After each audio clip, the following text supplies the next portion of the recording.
from All I Do to from exclusive to my new joint to make it happen. I check in with you, baby. I always check in. And I gotta say, man, it's an honor, man, because like I said during the first interview we had a couple years back, man, I grew up on Positive K's music, man. So just being able to interview you not once, but twice on my radio station airways, man, is truthfully a humbling honor and blessing, man. So thank you so much for just a bit of your time here this evening, Kay. Hey, man, I just want to say this to you, man. This, all that time frame, I've been dropping records. I've been doing songs, and everybody noticed what it's been. People receive it. I mean, we've been going through a little a change of our rap culture. We're going young, old. We're going trap, hip hop. It's a verses. But I'm gonna tell you this, man. I have never stopped. I mean, we have done 2 or maybe 3. But I'll tell you this, matter of fact, we did more than that because we did the Great Minds with me and Greg Knights. So it's 3. We did 3. We talked about the Great Minds record that we did. So what I'm saying this to you is that, man, I keep making music because that's what I do and that's what I love. And I keep telling young people, look, man, do whatever makes you passionate, do it. If you be passionate about your passion, and you can quote Positive K on that, be passionate about your passion right here on this station. And speaking of like last time we spoke, because I remember last time we spoke was right at the very beginning of the pandemic and whatnot, man. I have to ask as an artist, like, how did the pandemic really affect you, man? Because I got to say, I noticed some artists it made their streams go crazy, and it made their album sales. So some of them actually didn't really know what to do because they couldn't really get out there and perform anymore. I worked all through the pandemic. I had to really kind of get my grasp on it, do my research, and find about it. But in the beginning, you were playing my song, exclusive. I had the exclusive campaign out here, and that probably would have been a very, very big hit record, which I'm going to re-release because I just think that because of the universe, it wasn't the time for it. Now I can really make it be big as I want it to be. So I'm going to re-release exclusive, first heard on this station, and it's going to be crazy because I never released a song because of the pandemic. I never shot a video. I never shot videos for a song I had called Let's Start Living, which is about the time that we were going through the pandemic. And this radio is a little weird. Radio's a little weird, and I'm a promotion guy. I've broke a lot of groups from Outkast to Wu-Tang, and radio doesn't impress me. I'm gonna do songs wherever I'm gonna do songs. I'm gonna make it happen. How I make it happen. If 10 people get it, I won. So that's where I'm at with that. But yeah, man. I rocked through the whole pandemic, and I'm gonna keep rocking. Like I said, in my verse and my new song, I Get It Done. I'm gonna rock till I'm sexy. Hey, I gotta say, from the fans' perspective, on my side of things here, man, I'm definitely not gonna complain, man. As long as Positive K's still rapping, we here at Outlaw Radio FM are gonna keep spinning them all. So you keep making it, we're gonna keep spinning it. I love it, man. And it's the flip side of the coin. There's young kids out here like, yo, Positive K, who's that? They'll go to the Instagram, they'll see some numbers. The new generation only respects certain things. And I dig that. I dig that. I guess OG, what are you talking about? But then, next thing you know, when this thing fuses together, because it will fuse together because people are tired of dying. There's going to be a lot of RICO cases coming up. Matter of fact, new RICO cases coming up. So all the conglomerate rap things with the drill music, they already killed that in New York City. I mean, it's going to be quittable rap. And you only got, and listen, a lot of guys from my era have passed away. So there's only a few things left.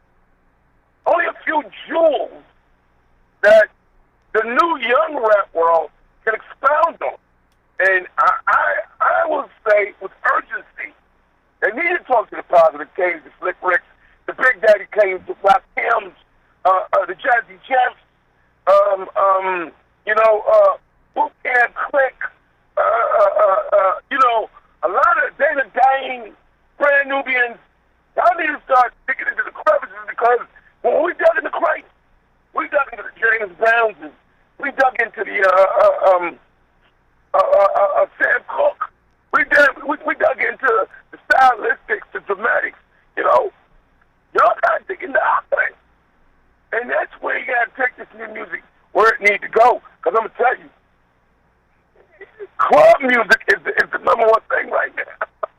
So keep playing around. Y'all be going back to Stomp one more time. if you don't know the Stomp record, then hey, you just don't know.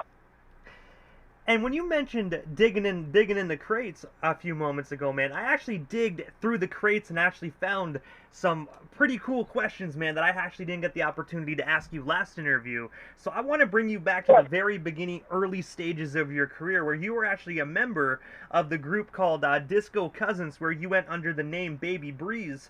I was wondering if you can actually tell us a bit more about that group, and of course, what actually made yourself and your cousins come together as one. Well, what it was, man, was that I was born in the Bronx.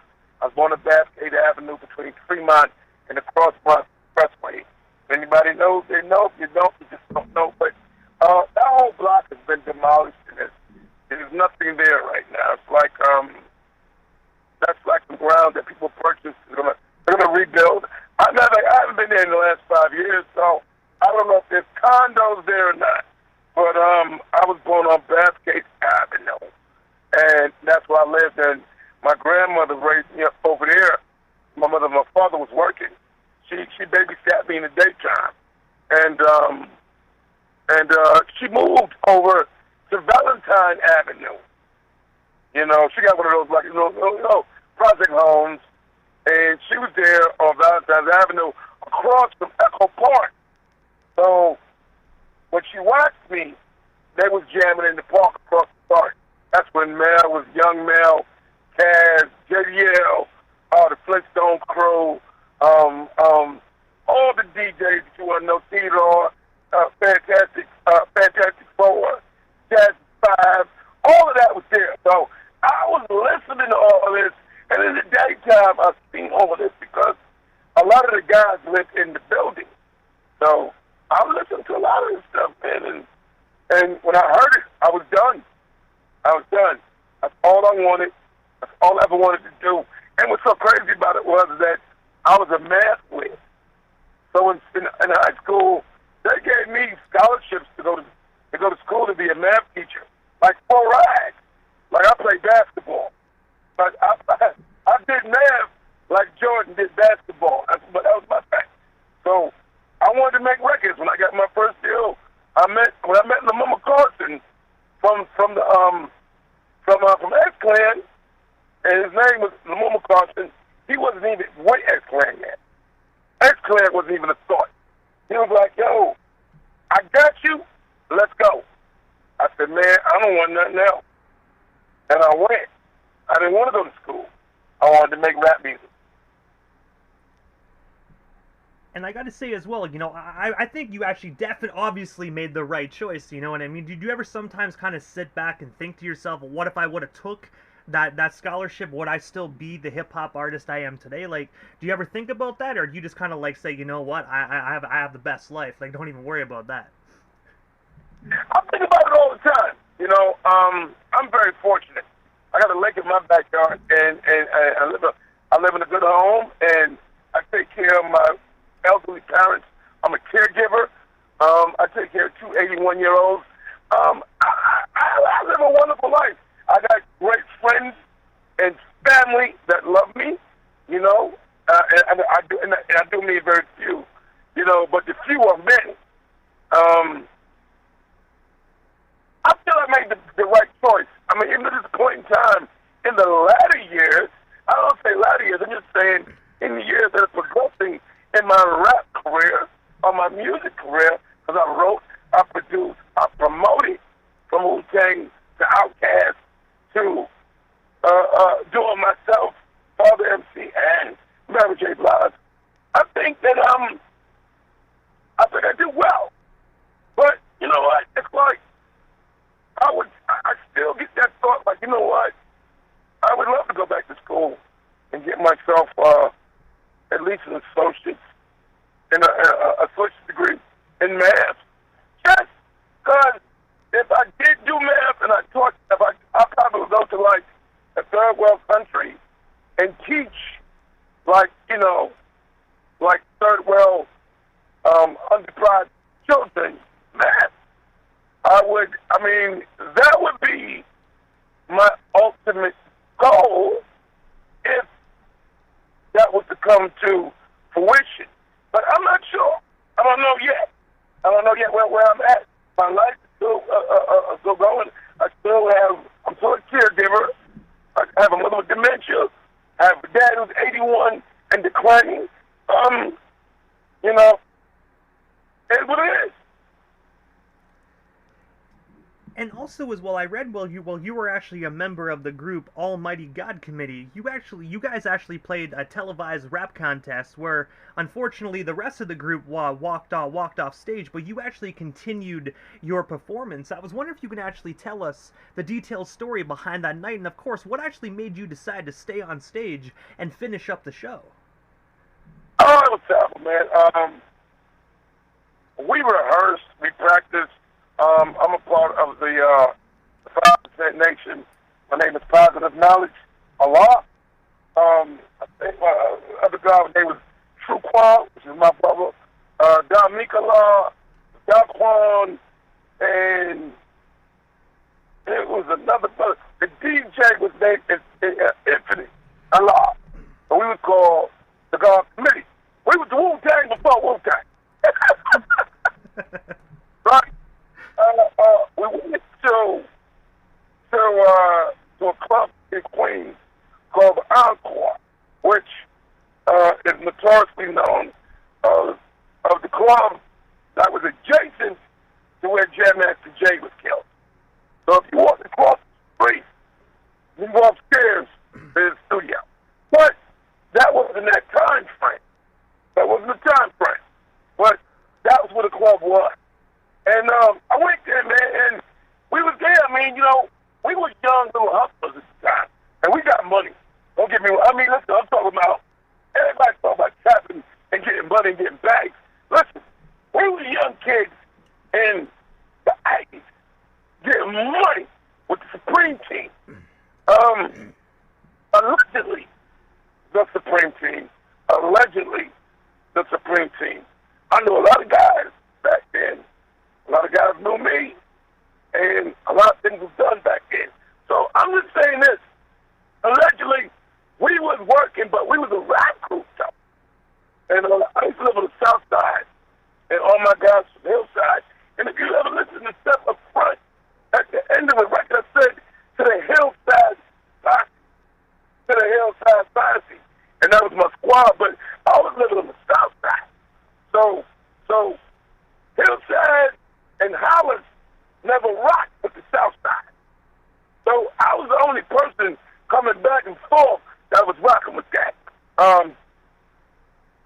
Big shout to my man Just Black. Just Black, he got killed a long time ago, but he was part of the family. And a lot of cats, man. Prince Islam, my man Lebo, a lot of cats. Back then, we were hood legends as youngsters, as kids. But I was the dude, everybody said, yo, spit that word, hit that shit. Well, I was the spitter of the squad. And they would put me up against anybody, battle anybody, do anything. I was that cat. And I did it. And it was wonderful, man. But that's what it was, man. I was on the south side, and I was repping hillside, but I repped all of Queens. And I was a rapper coming from the Bronx. My origin, my brand zero is the boogie down. When I came out there and I rocked, and there was an MC. His name was Sweetie G. He was known as Queen's #1 solo MC, and he was dope as hell. And he took me to Mike and Dave from the Crash Crew, and they did a compilation album. It was called Fast Money. And the first time you ever heard any artist was Rob Bass and Positive K on that record. And Mr. Magic plays both of those songs. He played Rob Bass's DJ interview. And it's so funny. I was sitting with Chill Will from the Get Fresh crew, and he was like, "I produced that song." I'm like, "What?" I didn't know it. We did a cruise, and we all performed together. Me, Rob Bass, myself, DJ Kevski, and we all sat and we were talking about it. And I was talking about the compilation, and he was like, "Nah, yeah, I produced that." And my song was called "Getting Paid," which was the number one song, which was the title song for the soundtrack, because it was called "Getting Paid." And the other person that was on there was a guy and girl. There was a guy on the record rapping with some chick, but it wasn't a guy. It was like a duet thing, but it was like he was on the chorus or something like that, and that was King's Son. And I was like, wow. And I just found that out, and that was dope. That was dope to me. I was like, wow. But I went on from there to do a lot of great things because of Lamar Carson from the X-Clan. And I gotta say as well, you did some phenomenal things with other artists as well. And the one that I've always enjoyed as a feature that you did was actually where you actually were featured on Brand Nubian's One for All album. And I gotta say, you can never go wrong with some Positive K and Brand Nubian in one joint, man. Absolutely monumental, still to this day. Dead ass. I helped Grand Pooba pick out the group. Dr. Ho was in the main running the whole time. Dr. Ho was in the main running, and he was from the Master Ceremony. But he got a job with Dr. with Postal, like the mail, like U.S. mail, and he was out. He was tired. He got out, and Pooba wanted to go, so we were looking for new people, and he had a whole bunch of. He had stacks of tapes. I'll never forget going to Pooba House, and we used to play them. And I remember listening to Lord Jamal's verse, Chuck Willery, something like Chuck Willery. You're trying to make a love connection. I'll never forget that. I said, yo, he's dope. I said, nobody, at that point in time, there was a TV show called Love Connection, and the host was Chuck Willery. And I was like, wow. I said, ordinary guys don't make rhymes like that. He's dope. And I remember X, he was rhyming over this James Brown joint. It was chopped up real bad, but he was so funky. He made it feel good, but the loop was like offbeat and everything. But he made it sound so good. And the song called X Needs Money is first one. And X Needs Money is the next. And I was like, yo, he's dope. So me and Pooba was like, yo, those two was dope. But he went through a couple other people, did some things, and finally came with the Brand Nubian.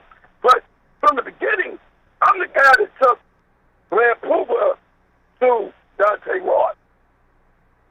I took him to Dante Ross because Dante wanted to sign me after I left First Priority. And then I went back. I said, listen, I'm going back to sign my boys. And he signed Pooba, but he was like, Pooba needs to be with the group. And that's what happened. And that was the birth of the Brand Nubians. And the first song that was done on the Brand Nubians album was Nobody Can Beat You. And I gotta say as well, it just shows your character as well, man, that actually, after you went on to go to that label, you're like, I need to sign my guy, man. The fact that you actually came back, I've heard stories in the industry where people said to their friends, I'll come back and get you, but just stuff happens, but it just shows your, like, true character, man, that you actually thought of your friends as well and went back to get him a deal as well. Hey, listen, man, Cooper got everything from me, whatever he needs to this day. That's my brother. I love him. Even to this day, I've never got more writers from that song. There was Outlaw and Lord Jamal and Derek Heck got my royalties for the last 30 years. So I never got it. I never got a coin. Only thing I did was for my homie, my brother Poopa. And one of the questions I have as well, man, I remember this album actually I had when I was a kid. And I remembered it actually today when I was putting the questions together for this interview. But in '93, you actually appeared with Beavis and Butthead on the Beavis and Butthead Experience on the remix of the song Come to Butthead. I was wondering if you can actually tell our listeners a story behind this project. And of course, what was it like just working with the Beavis and Butthead creator, Mike Judge? Oh, Mike Judge was incredible. Not only Mike Judge, because they called Leo Cohen, because him and Russell Simmons was my manager at the time.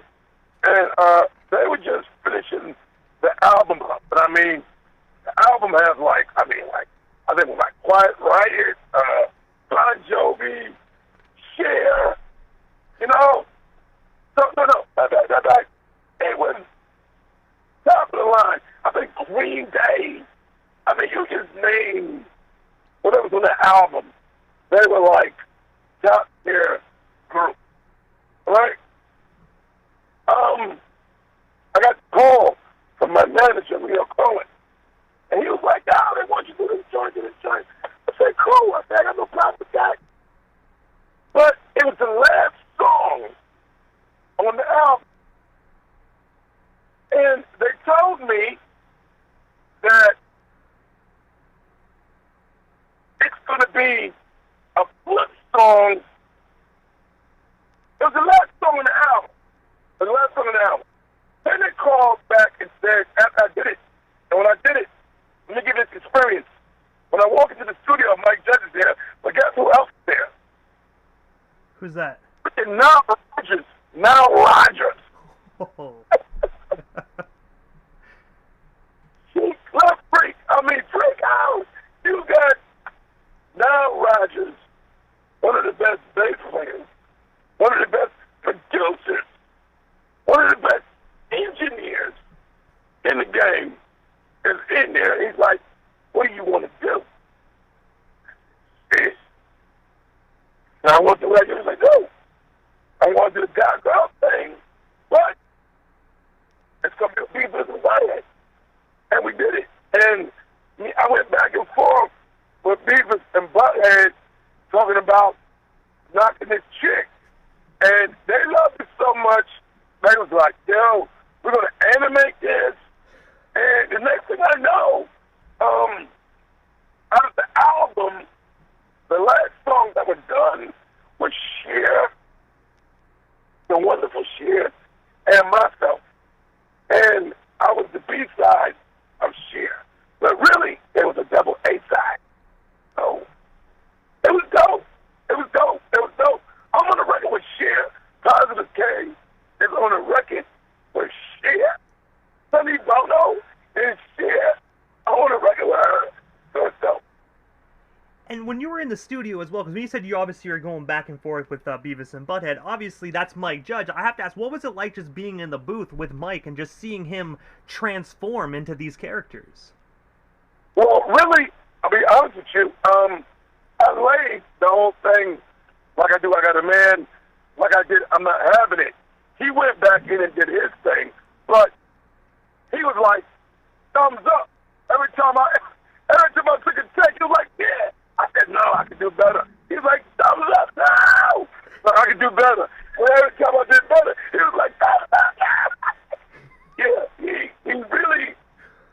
he told me that was one of the best recording sessions that he's done. He enjoyed it. And also, as well, aside from the music industry here for a moment, you also ventured into stand-up comedy. I was wondering, what originally made you decide to venture into that aspect of the entertainment industry? And of course, do you have any up-and-coming shows? That way our listeners can slide on through and catch your comedy side of things. I went to this comedy spot. I just want to answer jokes. And when I went in, I didn't know who they were. First time I met Godfrey. First time I met Tony Rock. I didn't even know Tony Rock was Chris Rock's brother. So he was in there. I mean, this guy was sitting there. I mean, he was like leaning against the wall. He was just spewing jokes out. He was just, I mean, people wasn't even laughing, but he was just putting his time in. You know what I'm saying? He was putting his time in. He was just talking about current events, whatever, whatever. So when I got there, he sees me, and he's like, they don't know who you are, but I know who you are. He said, step up front. Step up front. And he started telling some jokes about hip-hop. And I was like, oh, shit. Oh, shit. And when I left that night, because I was there, everything was hip-hop and orientated jokes and whatnot. I said, yo, this is me. I said, what? How'd you do that with my music? And I couldn't do it then. I couldn't do it a year later or 3 years later. That was a very long time ago. But I'm there now, and I'm doing it now. And people love it. People are booking it. I do the punchlines. I do the laugh factories. I do any place that's doing comedy. Uptown Comedy Corner in Atlanta, which is the hardest room in the world. I'll be in New York City. I'm in Indianapolis, Detroit. I go all over. I tell jokes wherever it is. Matter of fact, I did a show in Pittsburgh with Rakim, Kane, Jazzy Jeff, myself, and Slick Rick. And when I finish my set, I went into my comedy set. And it was low. Probably the first time that was ever done.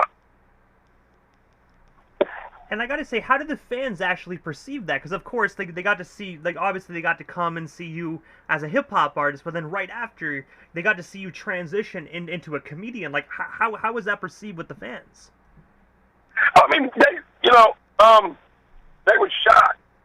They didn't know what I was doing for a minute, and I got 90,000 clips of me performing, but I never got anything with the comedy because, well, I got about 2 or 3 clips, which I got now, which weren't great clips, but I got clips to document time frame, but they weren't great enough for me to post because there were like 5,000 people in the back, so, you know, but they loved it and they perceived it well. And it went over so good, DJ was like, yo, DJ Blackwell, they shot to him, he posted, he was like, I didn't think Positive K was going to do stand-up. Bam. Nobody in rap has ever done that. I'm the first. I gotta say, give it time though. I really think Positive K is gonna have himself a Netflix special, man. You know what I mean? I think it's way long overdue. So if anybody is listening from Netflix, let's make that happen. Take your time. Take your time. Well, please hurry. But also, I know you mentioned at the very beginning of this interview that on March 7th of 2017, you actually teamed up with Greg Nice of Nice and Smooth to actually release the 12-track album titled Great Minds. I was wondering if you can actually tell us a bit more about this particular album. And of course, what was it like just teaming up with Greg and just for the duration of this project? I mean, we drink, we hang out, we talk shit. I mean, ain't nothing, no. Greg Nice, Pound K, and Greg Nice, Pound K. But the record is special. You got the Justice League on there, Vance Wright, you got Louis Vega, DJ Scratch, various producers. Greg did stuff he produced, and he's a dope producer, as he is an entertainer. Yeah, man. So it's just dope. I don't want to expound on that, but just go look for it. The Great Minds, it's a treasure. Trust me. It's going to be a sample record in 10 years. And I gotta say as well, it definitely is a treasure, man. You can never go wrong with Greg Nice of Nice and Smooth, man. And the one song that I really enjoyed off that record was actually Club Move, man. The second song on that on that record. Great song, man. Hot record. We both Star Trek, don't be independent album. Once again, this thing is gonna circumvent once again in life, and that's gonna be an album that some kids 10 years from now are gonna pick up and say, "Yo, did you hear that?" Same way I picked up Junior Walker and the All Star, you know, or Taste the Honey, you know. So yeah. And also as well, July 1st of 2022, you released the phenomenal single titled I Get It Done that I actually currently have bumped right up to the top here that's going to be played immediately following this broadcast on the radio station airwaves. But can you tell our listeners a bit more about this song? And of course, where can they actually buy or stream themselves a copy of it today? I'll Get It Done is a thing. It's like, you know, in the midst of everything, in the midst of the progression of music, the trajectory of music, the change of music, I'm going to still pass through and get it done. I spoke to Funkmaster Flex. I said to him, he's like, my dude. You know, so I expect to hear that soon on Hot 97 and a lot of stations. A lot of DJs like, this is what I want to hear. But you know what it is? It's not a boom bap record. It's a new record with an OG on it. That's all. And maybe people will take notes and say, listen, it's new music with an OG. Who's rocking it? That's it. Period. You're going to analyze it. You're going to send in the powers that be to dissect it. It's just an OG rocking some new stuff. And I'm a new dude by doing it. And I gotta say as well, I absolutely love this song as well. I love the twist that you actually put on this record as well. Because like you said, it's a very unique Positive K record, man. But it's a phenomenal one at that as well. When your manager, Angela, sent that over and I first heard that song, I was like, oh my god. I'm like, my goodness. Like, this needs a warning label on it, man. Because it definitely is a speaker melter. Now, lyrically, I think I'm on 10. I think I'm on 12. But I might be a bit arrogant by saying that, but I'm on 10, and it's a dope lyrical song. Musically, it's incredible.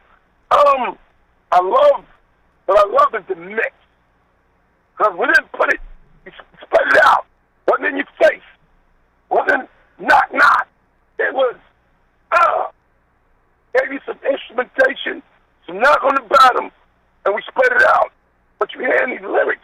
And you're getting them, and you're still grooving. I love that. More like a Phil Spector kind of thing with hip hop. I gotta say though, man, I honestly agree with you when you say you're on like a 10 to a 12, man. Because I gotta say this song is definitely phenomenal. And if the Source magazine was still doing their thing with the full magazines, I could really see this record getting 5 mics. Oh, no, they don't got to do it. Billboard just did it. Billboard just told you I'm on 10.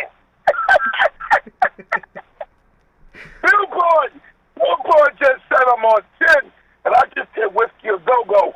And rappers don't do Whiskey a Go-Go. Right? I actually just read that Billboard article as well, man. Congratulations on that, because I know you've been featured in Billboard many times, man, but it's still always a blessing just to be able to get recognition from a platform that just gets millions of views a day. I don't know how many rappers from my era who got write-ups in Billboard. I don't know how many rappers in my era who had performed at the Whiskey a Go-Go this year. I don't know how many rappers in my era, that do comedy at a high level don't know how many rappers that are spitting songs like I Get It Done, Amber Level. I don't know. But I wish them the best. But I know who is. And that's Positive So, K. right? But also, man, I have to ask Positive K, what is next for you, man? Because I do know right now you're currently pushing I Get It Done hard. You know, you're sending it to stations, you're doing a big media campaign. But aside from this song, what do you currently got going on, or stuff that's coming up that you still want to talk about or promote? Well, we still got you here live on the radio station dial this evening. If everybody is looking at me right now and trying to follow me, don't follow me, because I'm going to tell you something. Listen, you know how when people get shot at, they do a zigzag? Trust me when I tell you, I'm zigzagging. Don't follow me, because I'm telling you, it's going to be a straight line. But how I get there, y'all going to understand it. Trust me when I tell you, I am about to do some incredible shite. All right? But here's what I will give you, because you guys always show me love. And you always burn my joints. I got a song coming, which I'm going old school and doing a maxi single. That's going to be I Get It Done in the new joints. Clubs, it's over. Don't touch. Oh, damn. You had me at maxi single, man. Are you going to be printing out actual vinyls for that, or is this going to be a digital release? It's going to be, well, we're going across the board. And I like the sounds of that, most definitely. I don't want you to give away too many of the secrets. So I think us listeners, we definitely get the hint, and we're definitely excited to hear that maxi single when it does drop to the general public. Listen, youngsters don't even know what a maxi single is. But check it out. Watch me. But look here. I Get It Done is out right now, all platforms. Go get it. Go get it. I get it done. I get it done. I get it done. And believe me, the remix is coming with some real powerhouses on it. So there it is. And Positive, before we part ways, man, I do know you are a hip-hop legend, veteran. You've been doing your thing for many years, but for the listeners that are not very social media savvy, and they haven't had the opportunity to follow you on the gram or any other social media network yet, could you drop your social media handles? That way they can pull their phones out and follow the one and only, the man, the myth, the legend, Positive K, all across the board. Yeah, I am Positive K. They call me the gentleman, the rapper, clean cut and dapper. Positive K. I'm the guy who helped Wu-Tang get started. I'm the guy who helped Outkast get started. I'm the guy who helped Fat Joe and show business get started. And what's up? My DJ Lips and I'm going and help me put their records out. So I'm Positive K. What you man got to do with me? I'm not having it. Mr. Make It Happen. Mr. I Get It Done. That's me. Check me out at Positive _ K _. That's Positive _ K _. That's Instagram and Twitter. You can check me out. Official Positive K on Facebook or Positive K Branding. Positive K Branding. That's right. I love you. Follow me. I follow you back. Fellas, if you ain't got your shirt on, forget about it. And I gotta say, first and foremost, Positive K, before we part ways, man, I know I told you this first interview as well, man, but just thank you for years of monumental music, man. I've been a fan since even before I even dipped my toe in the music industry and got into radio and became a DJ. So just thank you for just, inspiring not only myself, but thousands of other individuals all over the world, man, through your music. So thank you so much for that, man, and I'm definitely looking forward to many more years of phenomenal Positive K records. Hey, listen, I say this in my record, man. When I die, I hope it's at my last show. Thank you so much. And remember this, legends of an era always stick together. Ow! Most most definitely. That's some great wisdom to live by. Thank you so much, Positive K. Have yourself a wonderful night, man. And I'm pretty sure down the line we'll make this happen again sometime soon. But for now, we're definitely going to keep your music spinning until that time comes. Blessings. Peace and blessings to you.